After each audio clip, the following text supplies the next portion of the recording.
after MTV, I launched my own DVDs and they tanked. My mom has a garage full of DVDs just like in boxes. My girlfriend and I were sitting talking and we were looking at Peloton and I thought, I really need to get yoga on the Peloton platform. So I messaged Robin on Instagram. She was like, nope, it's not happening. But then a month later, she said, well, why don't you come in and audition? Sometimes you just need to write your own script or write your own play or go launch your own film or go do your own program. Started working with Steve Martin and then he would refer me to Tina Fey and then Jennifer Lawrence. Like, it was just kind of a snowball effect of being known amongst celebrities. Now the whole world is wondering how much are celebrities paying their yoga teachers in 2024? I'll tell the honest truth. At this point now, he pays me.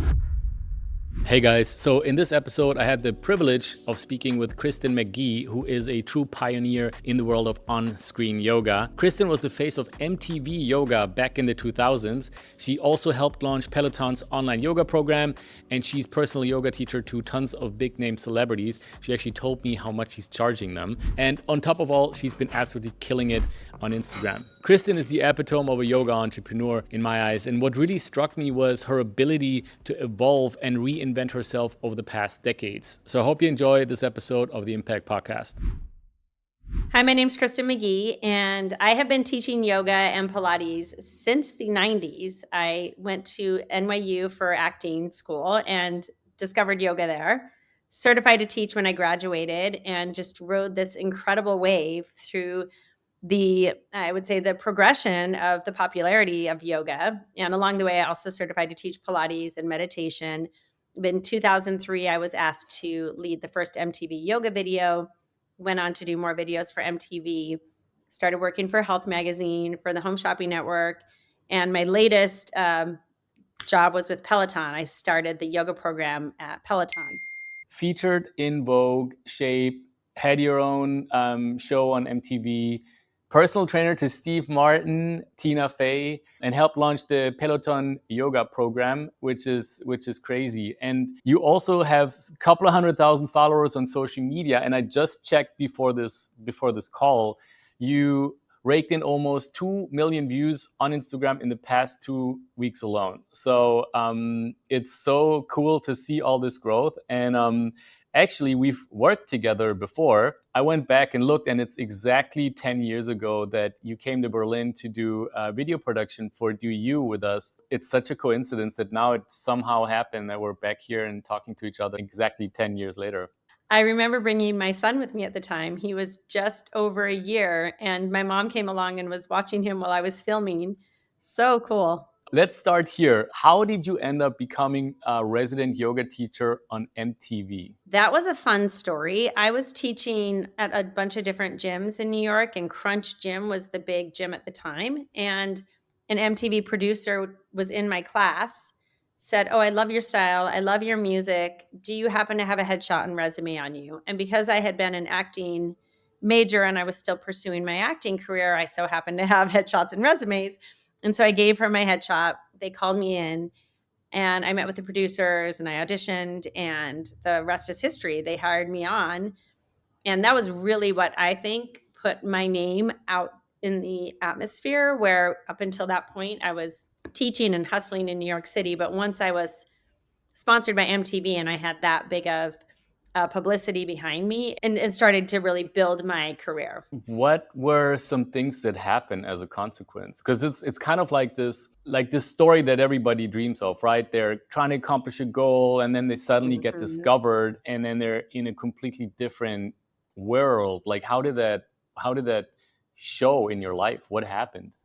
Well, first it got me onto a lot of publications and media, like you mentioned, interviews with Vogue and going on CNN and talking about how yoga was becoming more and more mainstream and more people were starting to do yoga. And I loved that we were making it very accessible. That's what I loved about working with you, even with Do You Yoga, was really just being able to get a lot of people interested and excited because it is such a beautiful practice and can change people's lives in so many ways.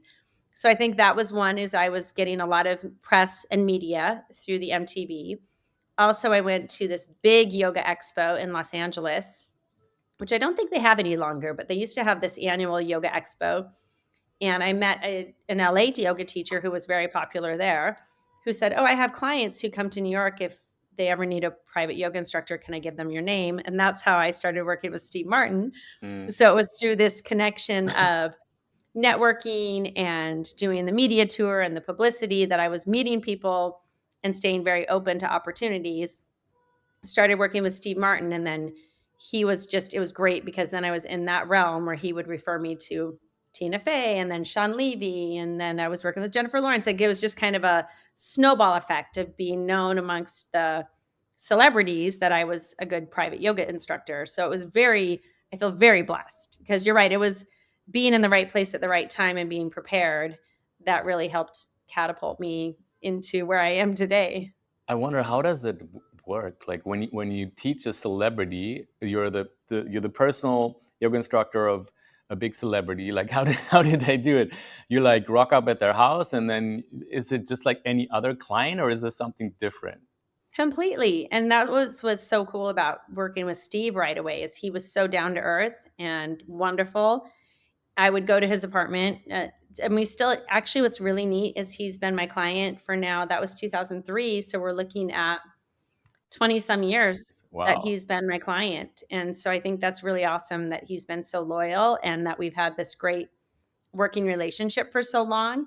He has a daughter who is my son's age. So even there was times when they were both like 2 or 3 years old that he would say, "Oh, bring Timothy along and he and Josephine can play trains while we do yoga." Or he's just a very wonderful person, but very much like any other clients that I have, where you build a great relationship with them, and I think they're so grateful, because again, it's not me as much as it is the yoga practice itself. I think that helps people just become so centered and connected. And for someone like him who's an actor, I felt the same way, that yoga was very much a tool for me in my acting days, where it helped me stay present and calm and focused, and I could use my breath. And it's a very immediate and intimate practice, the yoga practice, and so is acting. Did your rates explode once you started teaching celebrities? That's what's really funny, is I never had I was always the one who was like, "Oh, I'll just go give you a yoga class, or I'll just teach for free here or there." And so he set my rate, which was awesome, because he was just paid me the first time what he paid Tom Morley, his previous yoga instructor. And I was like, "Wow, this is great." It was like the first time I made $150 teaching a yoga private. And from there I've started to bump it up, but yeah, before that, I think I was $60, $70 a private, maybe 80. And this was in the Yeah. 90s, no, this is 2000. So late 90s, early 2000. So it was really awesome and I think that's a good thing to talk about with yoga instructors and teachers, is that's the tricky part, because I do love to share the practice with anyone. So I always find it hard to really put a price tag on my teaching, because I want to just give it to anyone who needs it. But knowing your worth and knowing your value, and you've done all the certifications and you've been teaching for quite a bit of time, and you're traveling, you're going to someone's home, it's a lot of time and effort. So it's okay to set your rates at something that feels comfortable. Now the whole world is wondering, how much are celebrities paying their yoga teachers per hour in 2024? So, I'll tell the honest truth. At this point now, he pays me $350 a session. It's 75 minutes. And that's just what he ended up, over time. I think if you've been with someone for 20 years, it's like if you've gone to a hairstylist and their rates start to just every now and then increase. But he is probably my highest paying client. So most of my clients aren't all paying me $350. But I like to now at least keep the lowest client around $200 a Yeah. session. I guess it also has to do with trust. And if you are a public figure, then you want to make sure that you have a person that, I know her, I trust her, there's no drama, we've been working together forever. That element, I guess, becomes more important when you're famous, let's say. And I waited at least, I would say, 10 years before maybe even longer. I don't think I asked him for a favor until my first book came out, my chair yoga book. And I asked him for an endorsement, and that was in 2017. So I had never overstepped my, I never wanted to be, oh, give me a favor, do me this, do me that. If he offered to refer me to another client, great. I was so excited. But I feel like I wanted to be loyal to him as well and not take advantage of my clients. So I finally got the guts up to ask him for an endorsement for my book. And he was great about it. He was like, yes, of course. And then he also did a special artist series with me for Peloton when I was at Peloton. Together, he and I created a playlist, and it was a really awesome opportunity. That's cool. Would you say that's a piece of advice for teachers who end up working with people that could give them opportunities for other things? 100%. I think that people really respect that. And it takes time for them to get to know you and to trust you. And then I think that it becomes a natural process, where then he introduced me to a director who was working on a show with him, Sean Levy. And then it was Sean Levy who was working with Tina Fey, who asked me to work with Tina Fey. So it became more of this, I'd been working with him for quite a long time before that even happened. I think it's very important to just earn your clients' trust and be also confident that it will happen. I think don't be too worried that, oh, I need to get this and that. I think if you settle into it and realize that in time things will open up and come, as long as you're doing a great job, you don't have to feel too eager. I resonate with that because I feel like if a relationship goes into that direction, it impacts the relationship in terms of like the power dynamic or how that person perceives you, your intentions. Mm-hmm. And somebody who has a certain level of accomplishment or could potentially give you certain opportunities is used to that, is used to people taking advantage of them. And if you go down that route, then you are that kind of person to them, and that like puts a wall up. Yes. One of my best friends is a very well-known marketer. We've been friends for also 10 years. And I really appreciated that. I mean, he's my best friend now, but when we started to get to know each other, there were so many things that I could have asked him or things to ask him for, because this was in the beginning of building Do You. But because I appreciated that relationship so much, I never did at all. Like I never talked to him about anything online marketing related or any opportunities that he could have given me. And then over the years, it was just like, we're best friends, we're so close now, then it's just natural, right? Like the trust is there. And we all know the foundation of this relationship is not the opportunities or leveraging each other's whatever, but it's the actual relationship, right? Exactly. You have that foundation first in that friendship, or that with Steve and I, that client teacher trust. And then it just eventually just falls into place. Let's talk about Peloton. So what do you think is the mindset that has given you opportunities like that? This is a kind of an interesting story, and it's related in a way, because when I was younger and in New York City, my father's a big James Taylor fan, loves James Taylor music. I found out he was playing at this special arts and entertainment showing, but it happened to be on the date of my dad's birthday. So I made my way to the studios that it was being shot in. I talked to the security guard. I said, I really need to come in and see this show. I have to ask James Taylor to tell my dad happy birthday. It's too coincidental that he's playing on my dad's birthday. He's his favorite artist. I got in. I even got to James. I even got to ask him to say, hey, can you tell my dad happy birthday, which he did on this recorded show for A&E. So it was a similar, I think, thing with Peloton, where I had worked with Robin. We had done a campaign together.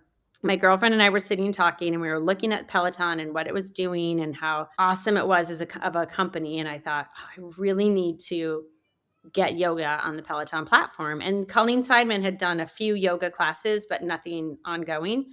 So I just messaged Robin on a direct message on Instagram. And I said, what is Peloton doing with yoga? Mm-hmm. So she's the vice president of instructors, and she was one of the original cycling instructors. She's, runs the ship more or less. And so when I reached out to her, she was like, nope, it's not happening. But then a month later, she said, well, why don't you come in and audition? So I went in and auditioned. I had my playlist ready. I had the whole thing set. It took like 6 weeks to get hired by them. But I think it was the same kind of mindset where I just had this vision, and I felt like I just had to see it through. And so I continued to, ride that, like, I'm going to make this happen. And once I got hired by Fred, I was the first yoga instructor to be hired on salary or as an employee. And we just started working on hiring other yogis and making the whole program come to life. So I think that's really, I think sometimes if you see something that's not there yet, don't be afraid to go after it. Because a lot of times I think we wait for the opportunities to come to us, or I for a long time even I would do that with an audition, or it's like if you're waiting for someone to come to you always, sometimes you just need to write your own script or write your own play or go launch your own film or go do your own program before. If you have that vision, you can't always wait for someone to make it happen for you. So I think that's where the skill set, the preparation, all of the training, but then there's been that little bit of luck element, the being in the right place at the right time. And then there's also just been that like go-getter attitude. I want to make something happen and I go after it.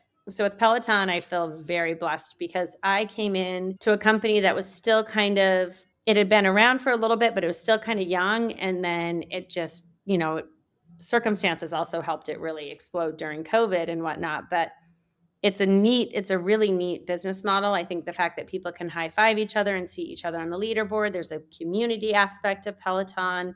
It was really wonderful to be in people's homes when people needed an outlet and a place to move and feel like they were accepted and part of this big group. Peloton was great, and I loved being there for 6 years. That's such a valuable insight that you just shared, that you actually literally helped create and put to life something that wasn't there yet at Peloton because you saw the opportunity. It's super easy from the outside to look at someone like you and be like, oh yeah, well, she was just discovered at the gym and then, everything else happened, da da da da da. But it's not like that, right? There's one opportunity, but that there still some people have an opportunity and that's where it ends, and others somehow manage to get to the next one and overcome obstacles and overcome like valleys and slumps. What do you think? How was that for you? Because I'm sure it's not always just like, all right, boom, boom, boom, boom, boom, and then that's it. No, it's not always been like that at all. And I think there's also the mediums kept changing. So it was interesting to start from the gym atmosphere and then all of a sudden DVDs. It's funny to think that there was an actual MTV VHS tape and DVD, where nowadays no one plays a DVD. But to learn the landscape and to keep evolving, even when you feel like sometimes, I think yogis even have to look at, my downstairs neighbor when I lived in New York City had the virtual reality headset and he was watching a woman meditate on a rock and it felt like you were right there with her. And it's almost like, as scary as some of those things are, you kind of have to be one step ahead with the media and the landscape of how people are consuming things, to let go of old school magazine and press. It was no longer that. You have to get into social media. And if you don't, you might be stuck, behind, because things keep evolving and shifting. And so I think it's one thing to really stay true to your craft, but it's another thing to also be savvy about the environment and what is happening and how things keep evolving. I think that's where I saw that opportunity at Peloton. I was like, oh, there's something going on here where, this might be the next thing.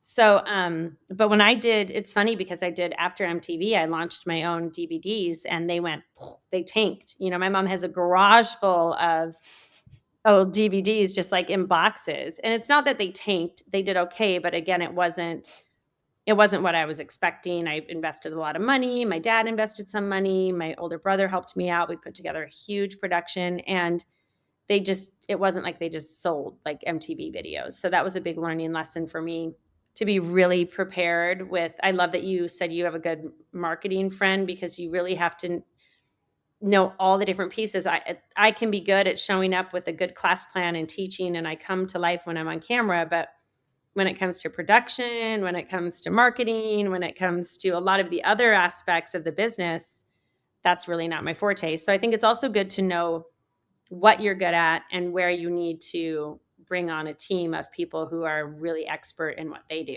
I think this is a really key point where a lot of people get stuck, because instead of considering this the reality of the world, that you constantly have to evolve, that the environment changes, that the needs change, instead of seeing that you need to adapt, a lot of people blame the circumstances.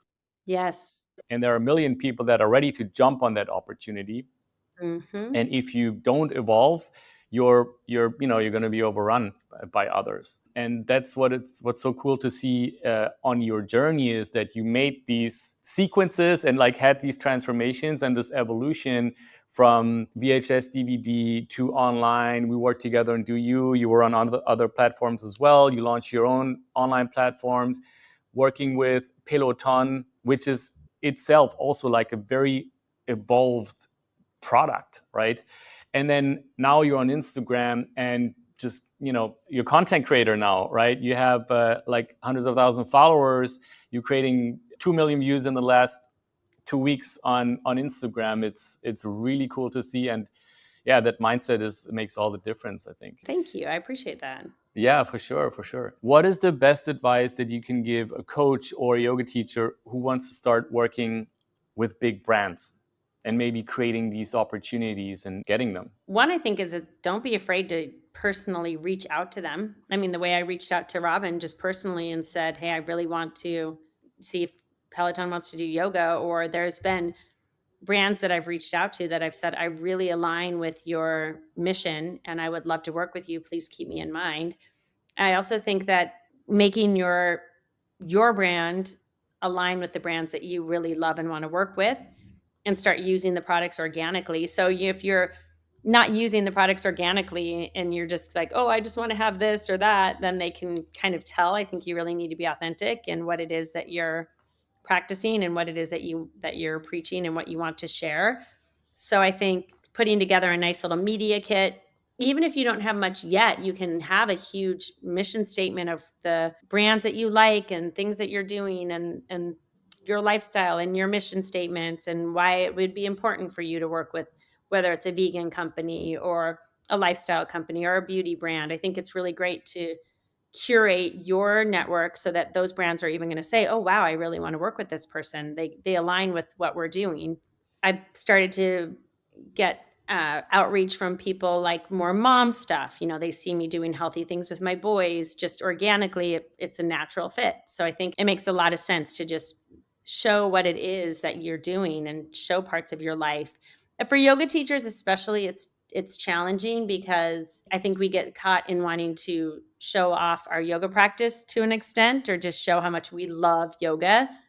But think outside the box of what else is part of you that fits into your yoga lifestyle. So you're not just constantly showing different routines or sequences, or I think it's nice to bring in other elements of your lifestyle so that you become you have more outreach too. Yeah, that's interesting. So what I'm hearing is that your online presence, for example, your Instagram or whatever channel it is that you're using, is kind of like your business card or the representation of obviously who you are. And brands look at that.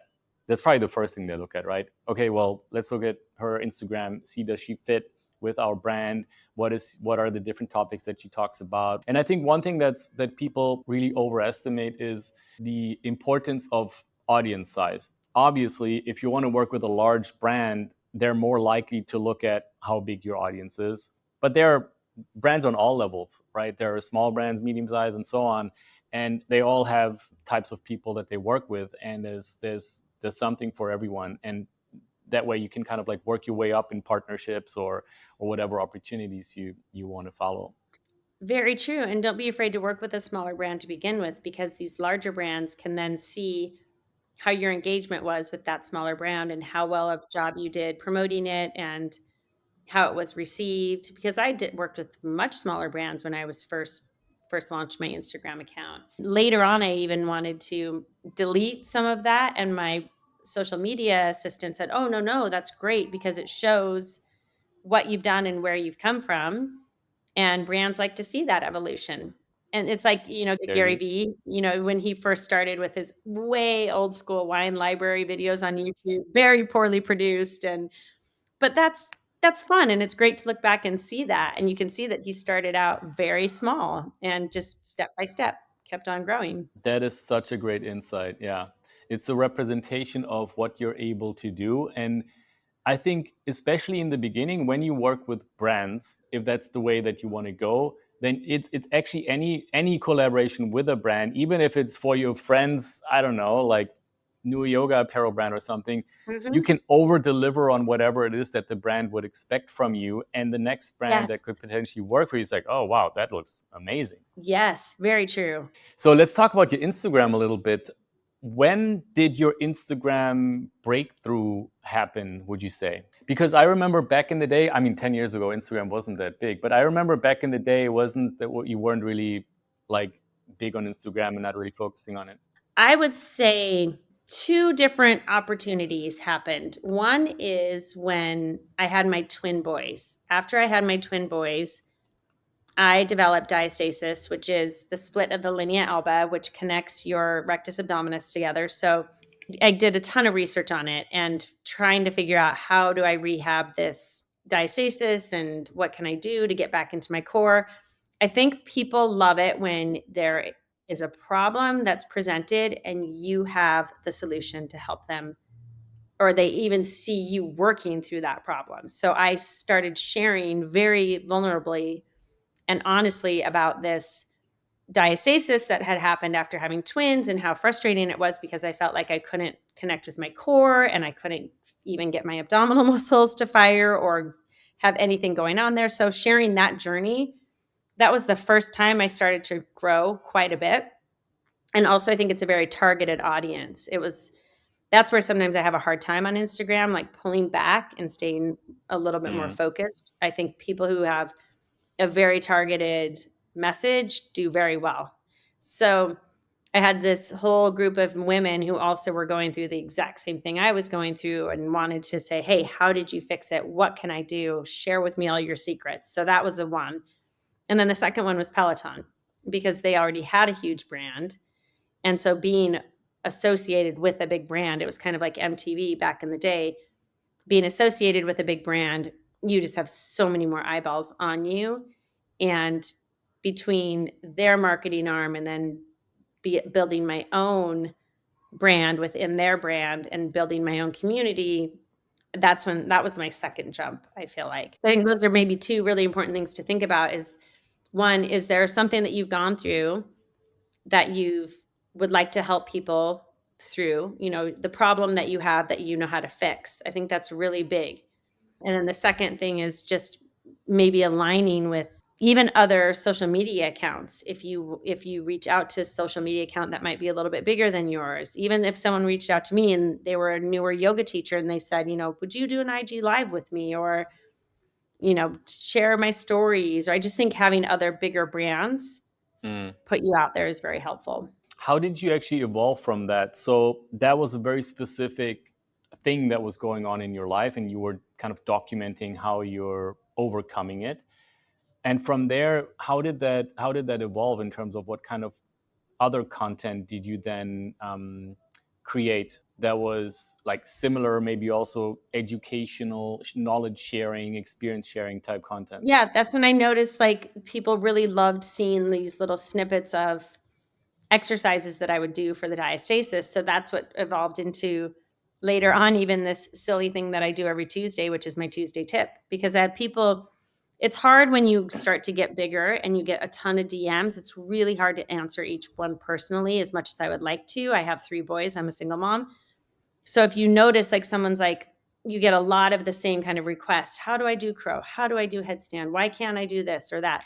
You can make it on your feed so that it addresses a lot of people's questions. And as opposed to answering each person, that's when I have my Tuesday tip. And every Tuesday, people know they can ask me, how do I fix my rotator cuff, or what's wrong with my chaturanga, or, show us steps for crow. So that's been really beneficial. I think if you find also kind of a scheduling sequence, or you have some sort of layout where people can expect. I think Like that's why those recurring old themes. things used to do well, that they aren't as trending anymore. But that's why like Flashback Fridays would do well, or, people kind of like to have that rhythm and know what's coming.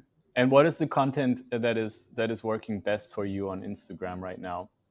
Reels for sure. And the thing that's really been tapping into my audience lately is the more humorous ones, sharing more comedic parts of my life that people can relate to.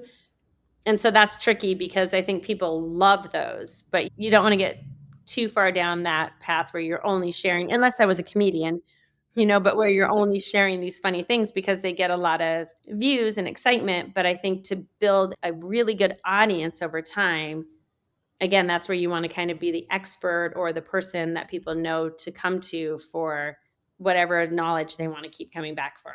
But it is fun to show like a different side of yourself and have some funny stuff here and there. And How do you mix that? Because I can totally get it. There's always like you said, right? You make something funny, and if you go down too far that route, you're going to attract an audience that just wants to watch memes. What is your balance between content types? I think that's kind of more like a once a week, maybe once every other week, kind of like a fun Friday thing where, you just want to lighten the mood every now and then. And I've also gotten to a point now where I think my boys are getting older, and I love sharing mom content and letting people know how important they are in my life. But I think it's also very important now to leave them off of my feed, that I would like to continue maybe down this path of just me. I mean, one, for safety reasons, and two, I just feel like now they're old enough that I don't know if they'd be embarrassed someday if they have their own, I don't want them on social media anytime soon, but I just think it's nicer for their sake to not. And I think it's better for me professionally to again, keep it with like my tips, my yoga, my Pilates, and then if I'm going to offer mom content, maybe from my point of view. So people can relate to it from my point of view, but it doesn't have to be so much centered around my boys being in the content with me. Do you have like a schedule around which you plan your content? It sounded like you have these recurring themes and all that. I do. And I have a really wonderful person who's been with me for, now maybe 7 years. Very helpful. And because in the beginning I noticed, especially as a parent, and I don't know if you can relate to this as well, I just did not want to be on my phone all day long. And social media can take up a lot of time because you have to think of the concept, you have to film it, you edit it, you put it up there. Once you put it up there, you need to engage with accounts that are similar to yours.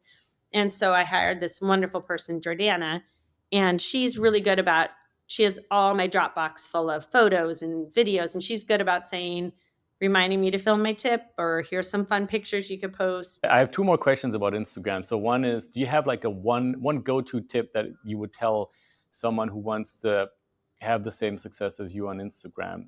I try to answer comments when I can. And I know some people are the exact opposite. They never even respond to any of their comments. But I think it's nice when people know that you're a real human and you're actually engaged and you care about your audience, that you're not just doing it for, look at me, look at me. I think it's really important to think about, what can I do for my followers, my audience? That's why it's nice to have something to offer them, whether it's your tip or your flow for the week or a cool sequence that you just discovered. Maybe you have like your Flow Fridays, and every Friday you show a new fun sequence. I know people nowadays, instructors, are very creative with their sequencing and their flows. And so I think offering something is always good. Think about, what can I offer my audience, as opposed to just, look at me, or I want all of this attention, because it's hard not to get caught up in like, oh, I want the numbers or the likes or the followers or this. But I think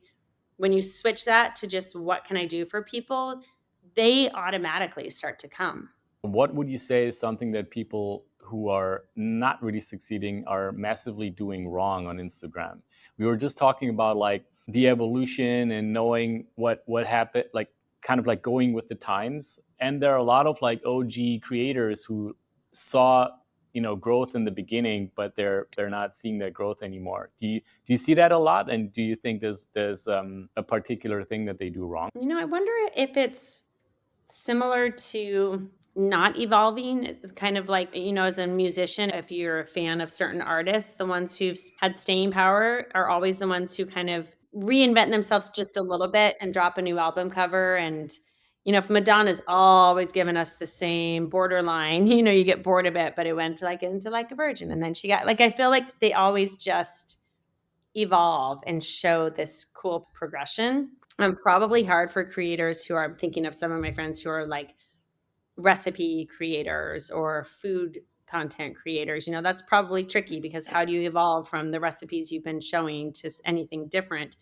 But maybe it's just finding ways to be creative, show things in a different way, think outside the box. So if you are doing your Flow Fridays or whatever, maybe it presented in a different way that's really fun, that your reel is captivating and interesting and it has something unique about it. So your style is almost the same all the time as well. And using just all of the different tools that Instagram offers or the social media accounts offers. I think the algorithm favors you a bit if you're using threads and using reels and then every now and then using static posts, doing the broad. I just think it's nice to use everything it has to offer. All right. Well, thank you so much for sharing those Instagram tactics. I'd love to talk a little bit about you as a teacher and your mindset and the way that you look at teaching and helping people transform.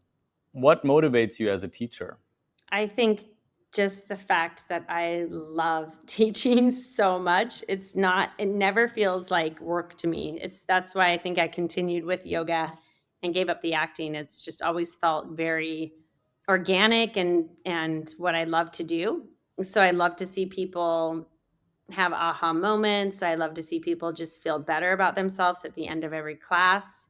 I also love with my private clients, I love to get to know people. I think it's really fun to just see how unique we all are and different we are and how we process things differently and how when we get more in touch with our bodies, things shift for us.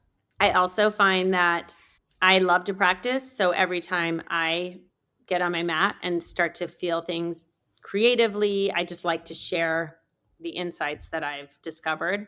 So I have a twice a day meditation practice that's been really consistent for a while, 20 minutes in the morning, 20 minutes midday. And then I'm on my mat. It depends with my boys, but it could be 20 minutes a day. It could be an hour sometimes. Sometimes it's not always consistent in length, but it's usually consistent every day. And what I discover is what I want to share with people.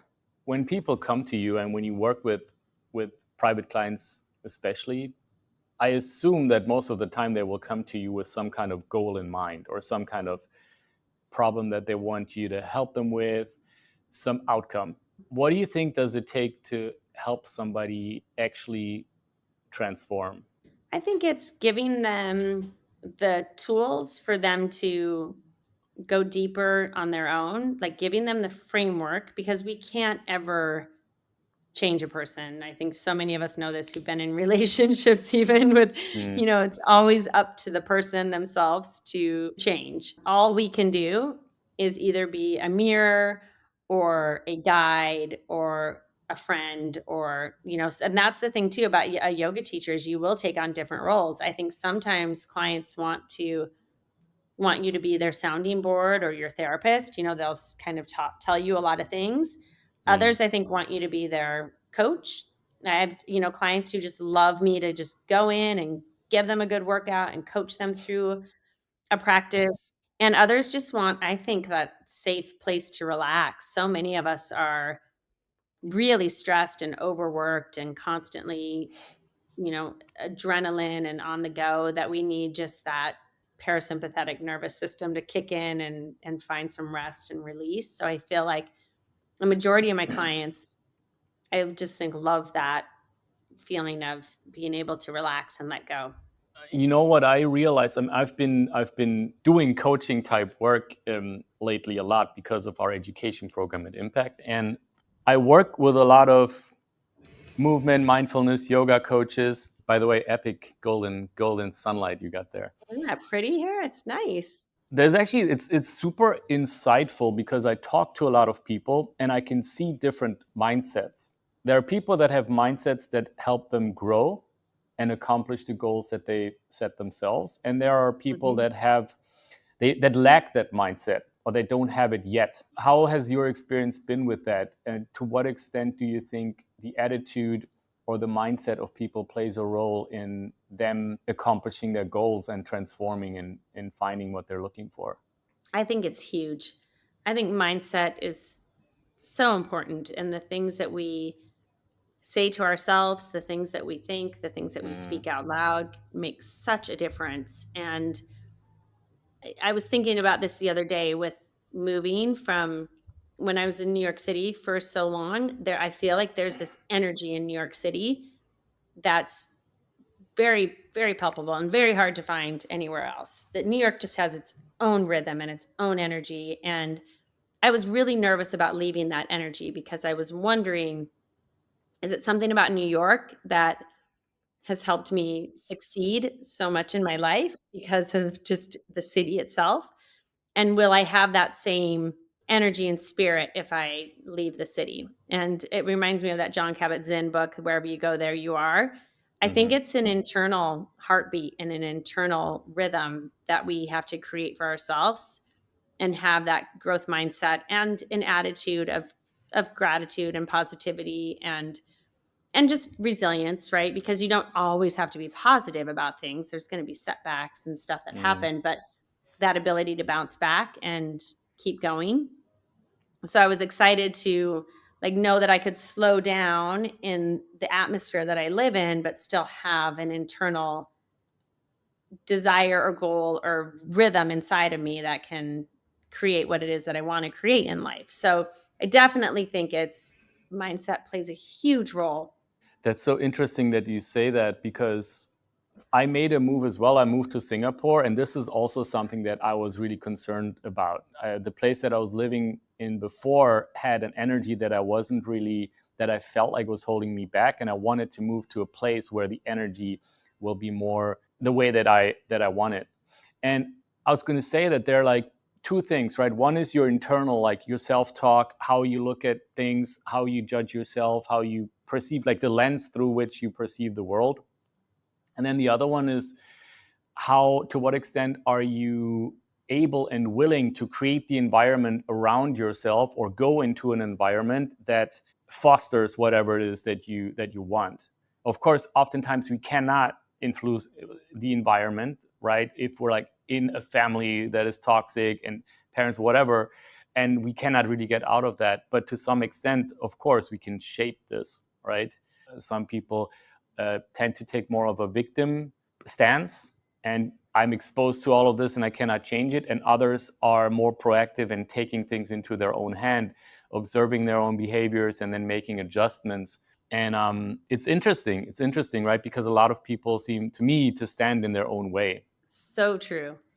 That's so the victim mentality, I completely agree with. The mindset that, especially like in the entrepreneurial world, in this like type A over-accomplisher, like work all day world that I like live in, it's like blame yourself, take ownership, take responsibility, and fix it, right? But if you say, it's not the circumstances, it's not me, it's just, it is what it is, then you look at it from the outside, you're like, all right, so what needs to be done in order? So you look at the outside world as manageable and curatable and influenceable, and you look at yourself as this like moldable thing. They're like, all right, so what does this person from the outside, what does this person need to change about their character, their personality, their mindset, or whatever it is, in order to like solve the problem?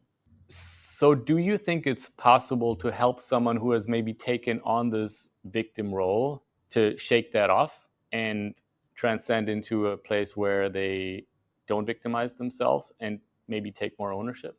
I think it's possible, and I think it's probably dependent on each person. I do think that's a beautiful thing about yoga, is it does teach you that no one else can breathe for you, and you are the only one who can breathe for yourself. So you have to control your breath and control the way you manage your emotions and control the way you deal with things and be more responsive and less reactive, right? If you can stop and take a deep breath before you react, you're much better off in most cases. So I think that it would be, it's a chipping away at a person's way of thinking and looking at life and giving them these tools that enable them to take ownership and, step out of that role. So they're no longer playing the victim. I think it's so great if you can learn it at a younger age. So few of us have learned, I think, as children. I mean, even just the really simple analogy when you're crying and someone tells you to calm down, and there's that quote about like, no one ever calms down by being told to calm down. It's just like, tell these kids to take a deep breath show them how to, manage the pressure through their breath and through their responsiveness as opposed to their reactivity. And I think that in and of itself is the first step to just stepping out of this mode of like, oh, someone, it's their fault. No, it's their fault. No, it's, it takes you out of that mentality and gets you into just being yourself and knowing that, you've got this, it's your life, and let's make it a good one because no one else is going to do it for you. The final question about teaching and being a teacher. What do you think on a bigger scheme, like looking at the world, what do you think is the real role of movement and mindfulness teachers in this world? I would have to say that it is peace. That when you are moving and you're mindful and you feel good in your body and you're connecting with yourself, you feel at peace. And it's so, it's that peace begins with me, but it's so simple. It's if each one of us were responsible for our inner peace, hopefully you would see a lot more peacefulness in this world, and there would be a lot less conflict and a lot less war and a lot less sadness, because it breaks my heart when I see all of this divisiveness and people taking sides and everyone trying to glom on to something to make them feel like, to me, I just feel like people, Gandhi, it has the peaceful manner, but I think if people had more of that inner peace, that there would be less of this outer conflict. And I don't know if yoga teachers are the ones to do it, but hopefully more people are in it for that very reason of finding peace in themselves and wanting others to feel the same way. I think a lot of teachers, especially yoga teachers, struggle with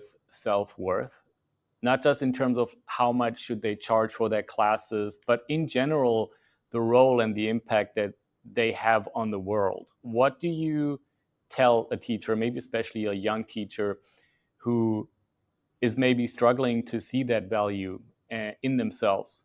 I think also it's hard because it takes time. I know that I was much more insecure when I was in my 20s teaching yoga than I am now. But I think anyone who's choosing this path to teach yoga is very brave. Again, I think it's very vulnerable to put yourself out there. And because you're sharing from your experience and your knowledge, what it is that you're trying to help others, accomplish. And it's okay to mess up along the way alongside your students, because I think that makes you so much more human, to not be afraid.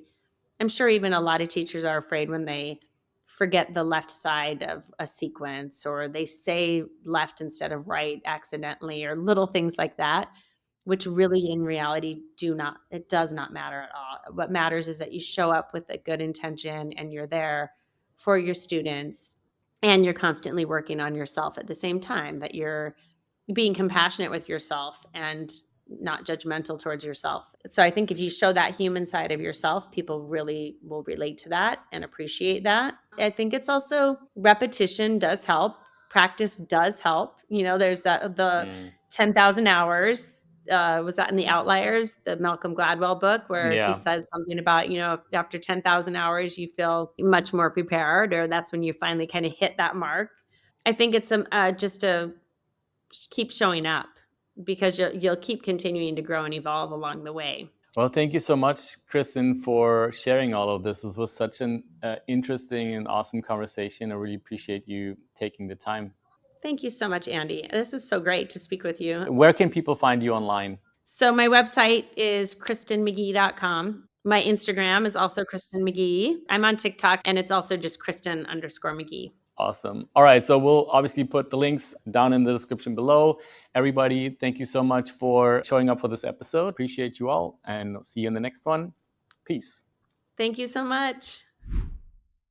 Okay, guys, that's it for this episode. I hope you got value out of it. If you did, you can check out our other interviews with very interesting guests. And of course, we've got more coming up as well. So thank you so much for sticking around. Appreciate you all. I'll see you in the next one. Peace.